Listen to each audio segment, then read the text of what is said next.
चलिए स्टार्ट करते हैं। हमारा यूनिट 3 का हम देख रहे हैं, CSA का यूनिट 3 है, जिसमें हम प्रोग्राम कंट्रोल के बारे में समझ रहे हैं। प्रोग्राम कंट्रोल जो है वो ब्रांचिंग स्टेटमेंट या कंट्रोल स्ट्रक्चर को या इस कंट्रोल स्टेटमेंट को हैंडल करने के लिए बनाए गए CPU के कोड्स होते हैं। CPU में जो न्यूमोनिक्स लिखे जाते हैं या असेंबली लैंग्वेज में कोड लिखे जाते हैं, उनको उसमें कुछ स्टेटमेंट्स होते हैं जो कंट्रोल प्रोग्राम कंट्रोल कहलाते हैं। जंपिंग उनमें से एक स्टेटमेंट है। फॉर एग्जाम्पल हम जंपिंग स्टेटमेंट का यूज करके कुछ सीरीज जन को ऐसे सम करा सकते हैं, जैसे 1+4+13+ इतने सारे सीरीज को हमको सम कराना है या इस तरीके की सीरीज को सम कराना है। तो इस तरीके की सीरीज को सम कराने के लिए हम जनरली प्रोग्रामिंग लैंग्वेज में लूपिंग का यूज करते हैं। लूप चला करके ऐसा यूज कर सकते हैं। लेकिन सीपीयू में जब लूप नहीं चलता है, सीपीयू में तो लूप नहीं चलता है, लूप के बदले जंपिंग स्टेटमेंट्स होते हैं। जंपिंग स्टेटमेंट के बारे में हम कल देखे थे कि दो टाइप के होते हैं, कंडीशनल और अनकंडीशनल।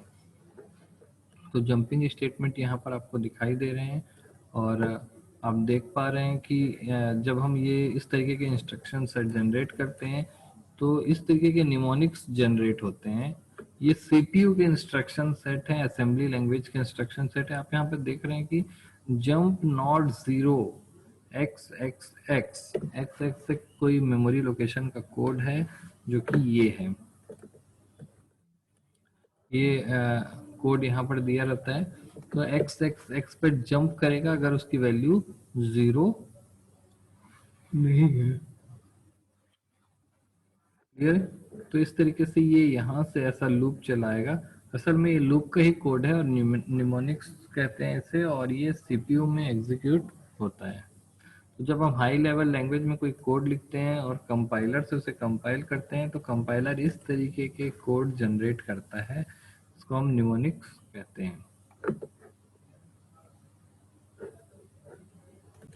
जैसा कि हमने लूप के बारे में पहले भी जान रखा है कि लूप किसी स्टेटमेंट को बार बार एग्जीक्यूट करने के लिए होता है।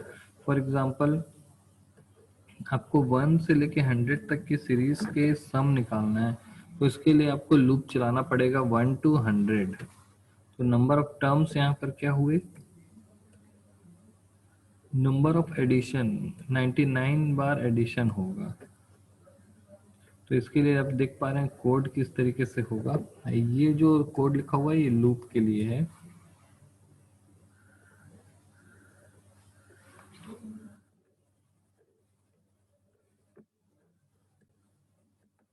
दूसरा जो स्टेटमेंट है प्रोसीजर्स, जिसको हम फंक्शन के नाम से भी जानते हैं। फंक्शन के लिए भी जंपिंग स्टेटमेंट का यूज किया जाता है कि फंक्शन की जो कॉलिंग है उसके लिए प्रोग्राम कंट्रोल को एक पॉइंट से जंप करके फंक्शन के पास जाना होता है, फिर एग्जीक्यूशन कंप्लीट करके उस पॉइंट पर वापस आना होता है। तो प्रोसीजर्स को या फंक्शंस को या सब रूटीन्स को, इनको 3 नाम से जानते हैं। सब रूटीन या फंक्शन या प्रोसीजर, इनको कॉल करने के बाद वापस जंप करके आना होता है। तो इनके कुछ एडवांटेज है, फंक्शन के, प्रोसीजर के या सब रूटीन के कुछ एडवांटेज है कि हम कोड को रीयूज कर सकते हैं, यानी कि रीयूजेबिलिटी हमको मिलती है। कोड को, एक ही फंक्शन को कई बार कॉल किया जा सकता है। ये मेमोरी बचाता है। 4 बार एक ही कोड को लिखने की बजाय एक बार लिखो और 4 बार कॉल कर दो। प्रोग्राम का डेवलपमेंट जो है उसकी कॉम्प्लेक्सिटी को कम करता है, इजी बनाता है। बट इनके कुछ डिसएडवांटेज भी हैं। ये कंपाइल करने में ज़्यादा समय लेता है और लिंकिंग टाइम भी इसकी वजह से ज़्यादा लगते हैं। प्रोसीजर को लिंक करने का जो मेथड है उसे हम प्रोसीजर कॉलिंग कहते हैं। जब हम फंक्शन को या प्रोसीजर को कॉल करते हैं तो उसका नाम लिखते हैं। प्रोसीजर उस समय एग्जीक्यूट होता है और कुछ न कुछ वैल्यू रिटर्न करता है। इसको RET द्वारा दर्शाया जाता है। जब प्रोसीजर कोई वैल्यू रिटर्न करता है तो उसके साथ साथ उसका रिटर्न एड्रेस भी पास किया जाता है। उस रिटर्न एड्रेस पर ही वो वैल्यू रिटर्न कर देता है। प्रोसीजर को लिखने के लिए PROC डायरेक्टिव यानी PROC वर्ड का यूज किया जाता है, और उसको एंड करने के लिए एंड P डायरेक्टिव का यूज किया जा सकता है। ये सब निमोनिक्स के कोड हैं, इतना डिटेल में हमको नहीं जानना है। आप यहाँ पर देख सकते हैं कि फॉर्मेट ऑफ ए प्रोसीजर, उसी प्रोसीजर का फॉर्मेट जो है वो इस तरीके से बना हुआ है। यहाँ पर कुछ कोड लिखा हुआ है जिसमें वैल्यूज रिटर्न होंगी, और यहाँ पर प्रोसीजर स्टार्ट है, प्रोसीजर का नियर और फॉर कैसा प्रोसीजर है, और ये रिटर्न स्टेटमेंट है, और ये एंड ऑफ पी है। यहाँ पर उसकी बॉडी रहेगी जहाँ डैश दिया हुआ है। यह एग्जांपल में आप देख सकते हैं कि प्रोसीजर का एक निमोनिक्स लिखा हुआ है यहाँ पर, ये सीपीयू का कोड है। यहाँ पर आप देख पा रहे हैं कि x x x is the name of level, level का नाम है कि किस लेवल पर वो एंट्री हो रही है, और ये कॉलिंग है फंक्शन की।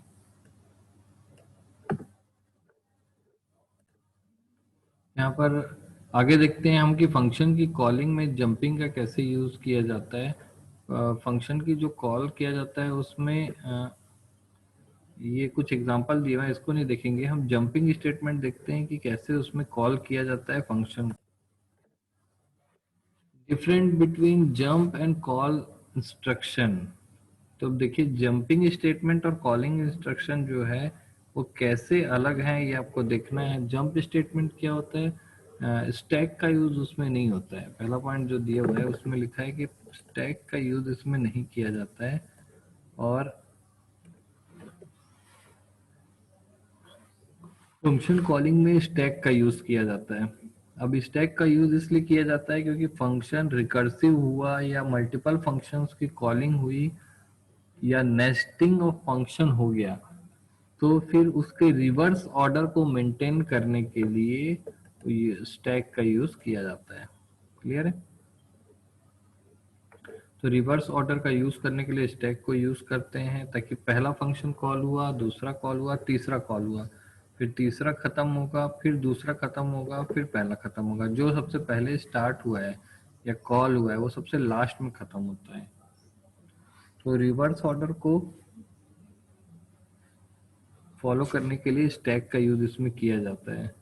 फंक्शन जंप स्टेटमेंट कोई भी वैल्यू रिटर्न नहीं करता, जबकि फंक्शन कॉलिंग जो है वो वैल्यू रिटर्न करता है। वैल्यू रिटर्न कर पाए इसीलिए रिवर्स उसमें ट्रेस किया जाता है।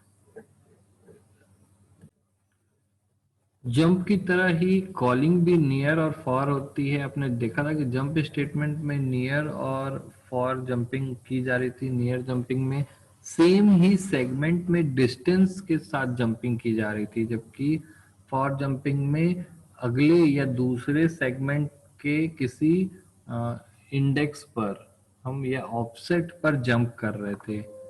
तो हम दूसरे सेगमेंट के ऑफसेट नंबर को देना होता है, तब हम जंप कर पाते हैं। वैसे ही यहाँ पर भी दो टाइप की कॉलिंग होती है, नियर और फार कॉलिंग। इसमें आप डिफरेंस यहाँ पर देख सकते हैं। इसमें भी आप जब नियर कॉलिंग करेंगे तो सेम सेगमेंट के कोड पे ही जंप कर सकते हैं, और सेम सेगमेंट का कोड जो है एक एवरेज एरिया बनाया गया है 32 KB किलो बाइट। 32 KB के अंदर अगर आप कॉलिंग करते हैं या जंप करके कोड काफी दूर नहीं है आपका, तो नियर कॉलिंग कहते हैं उसे। और 1 MB तक वो करते हैं तो वो फार कॉलिंग कहलाती है। ठीक है, ये जो इंस्ट्रक्शन है वो 3 बाइट इंस्ट्रक्शन होता है, ये 5 बाइट इंस्ट्रक्शन होता है, क्योंकि इसके साथ दूसरे सेगमेंट का नंबर प्लस ऑफसेट दोनों देना होता है। अब सेगमेंट और ऑफसेट के बारे में हमने कल चर्चा की थी कि सेगमेंट और ऑफसेट क्या होते हैं।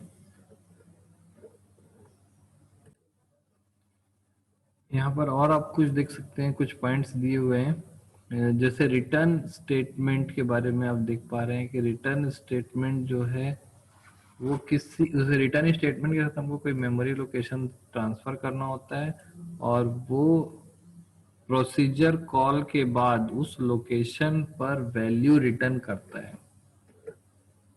ये सेम उसी तरीके से वर्किंग हो रही है जैसे हमारी फंक्शन कॉलिंग और रिटर्निंग होती है किसी प्रोग्रामिंग लैंग्वेज में।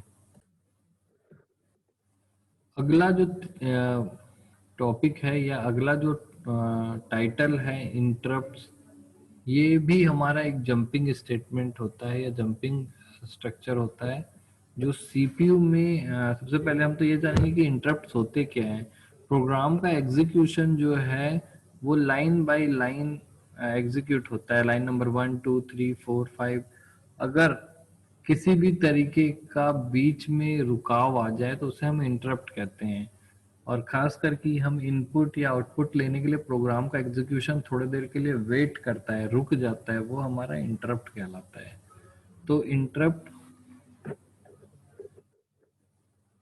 इंटरप्ट जो है वो किसी हार्डवेयर के द्वारा जनरेट किया जा सकता है, और इंटरप्ट एक सॉफ्टवेयर के द्वारा भी जनरेट किया जा सकता है। जैसे टाइमर का इंटरप्ट है, स्लीप है, या इनपुट आउटपुट का इंटरप्ट है।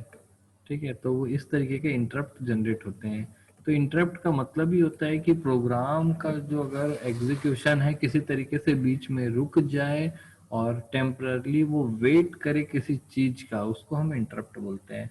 खास करके प्रोग्राम जब हम रन कराते हैं तो वो इनपुट लेने का वेट करता है।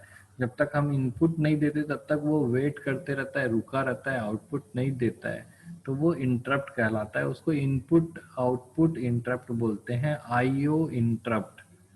इसी तरीके से शेड्यूलिंग के समय आप ऑपरेटिंग सिस्टम में पढ़ रहे होंगे कि जो हमारा टाइम शेयरिंग ऑपरेटिंग सिस्टम होता है जिसमें मल्टीटास्किंग होती है, तो 4 काम एक साथ हो रहे होते हैं, तो पहले काम को कुछ समय दिया जाता है, फिर बीच में इंटरप्ट होता है, यानी आधा काम करके बीच में उसको पॉज कर दिया जाता है, रोक दिया जाता है, नेक्स्ट काम ले लिया जाता है, फिर उसको भी रोका जाता है। इस तरीके से सीरीज आगे बढ़ते जाती है,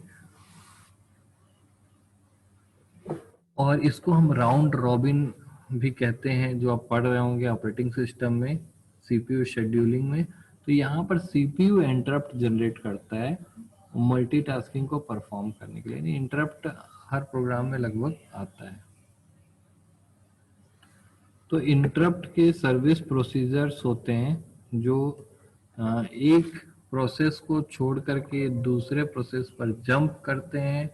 इसको हम कंटेक्स्ट स्विचिंग भी कहते हैं, यानी एक प्रोसेस को छोड़ करके दूसरे प्रोसेस पर जंप करना, और छोड़ने के बाद उनकी उस चीज को वहां पर रोक देना, पॉज कर देना, ये आपका कहलाता है इंटरप्ट। और ऐसा करने के लिए ऑपरेटिंग सिस्टम कंटेक्स्ट स्विचिंग का यूज करता है।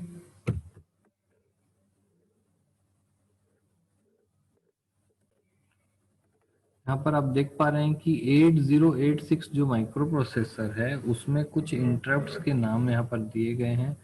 जैसे प्री डिफाइंड इंटरप्ट्स, पहले से जो हमको इंटरप्ट्स के बारे में पता है, जैसे इनपुट आउटपुट के इंटरप्ट्स हैं, स्लीप के इंटरप्ट्स हैं। Undefined software interrupts, undefined software interrupts का मतलब होता है जैसे डाउनलोडिंग चल रही है और बीच में ही हमने उस डाउनलोडिंग को कैंसिल कर दिया, बंद कर दिया। मान लीजिए 1 घंटा लगना है और मुझे अब जाना है, अर्जेंट कोई काम आ गया तो कंप्यूटर को बंद करना है, तो आधी डाउनलोडिंग हो चुकी है, आधी डाउनलोडिंग को ही बीच में रोकना है मुझे, तो मैं कैंसिल पे क्लिक करता हूँ। कैंसिल पे क्लिक करते ही ब्रेक फंक्शन, ब्रेक जो है वो कॉल होता है वो, और सीपीयू में जो जब वो चीज जाती है रोकने के लिए बोला जाता है, तो उसको इंटरप्ट्स बोलते हैं। ये यूजर डिफाइंड सॉफ्टवेयर इंटरप्ट्स हैं जिसको सॉफ्टवेयर के द्वारा जनरेट किया जाता है। वैसे ही हार्डवेयर इंटरप्ट्स भी होते हैं, जैसे आपका लैपटॉप हैंग हो गया या मोबाइल हैंग हो गया, या फिर तो आप क्या करते हैं, अपना पावर बटन दबा करके रखते हैं और वो प्रोग्राम आपका रीस्टार्ट हो जाता है या कंप्यूटर रीस्टार्ट होता है। यानी पहले जो प्रोग्राम बन हैंग हो गया रहता है और कंटिन्यू चले जाते रहता है और सिस्टम को हैंग कर देता है, तो उस प्रोग्राम को बंद करने के लिए हार्डवेयर इंटरप्ट्स किए जाते हैं। यानी कि सीपीयू में या लैपटॉप में या मोबाइल में पावर बटन दबा के रखा जाता है, तो हार्डवेयर वहां पर आके इंटरप्ट करता है और आपके प्रोग्राम जो हैंग हो गया है उसको बंद करता है और दोबारा रीस्टार्ट कर देता है। तो इस तरीके से इंटरप्ट्स को भी 3 कैटेगरी में बांटा गया है।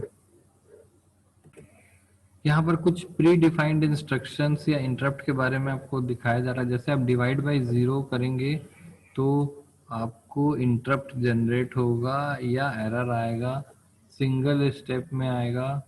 और कई सारे एग्जांपल यहाँ दिया है, जैसे आपने ब्रेक पॉइंट लगाया है। ब्रेक पॉइंट प्रोग्रामिंग का एक कंसेप्ट होता है जिसमें प्रोग्राम का एग्जीक्यूशन एक पॉइंट पर आकर के रोक दिया जाता है, उसको ब्रेक पॉइंट बोलते हैं। ओवरफ्लो के कारण जो इंटरप्ट होता है, ये सब प्री डिफाइंड इंटरप्ट्स हैं।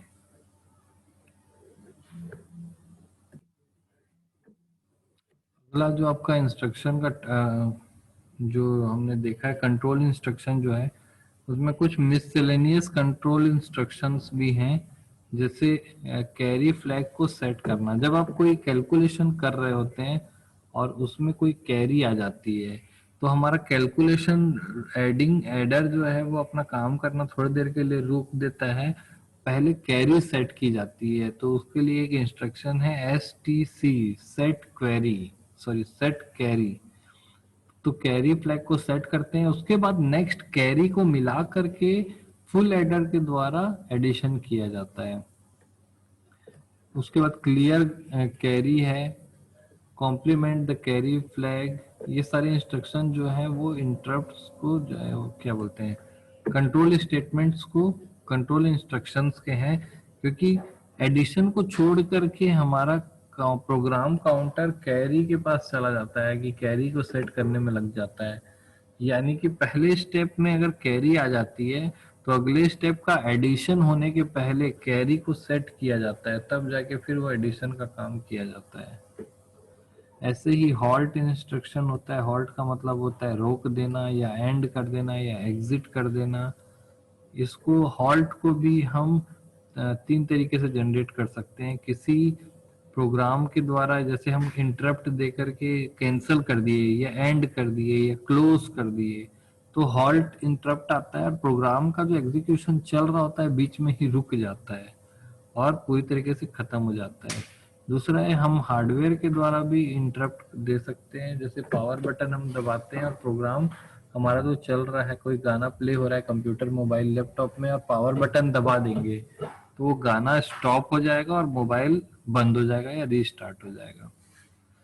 DMA ऑपरेशन के द्वारा भी यहाँ पर किया जाता है, डायरेक्ट मेमोरी एक्सेस ऑपरेशन के द्वारा भी वो इंटरप्ट्स लाए जाते हैं।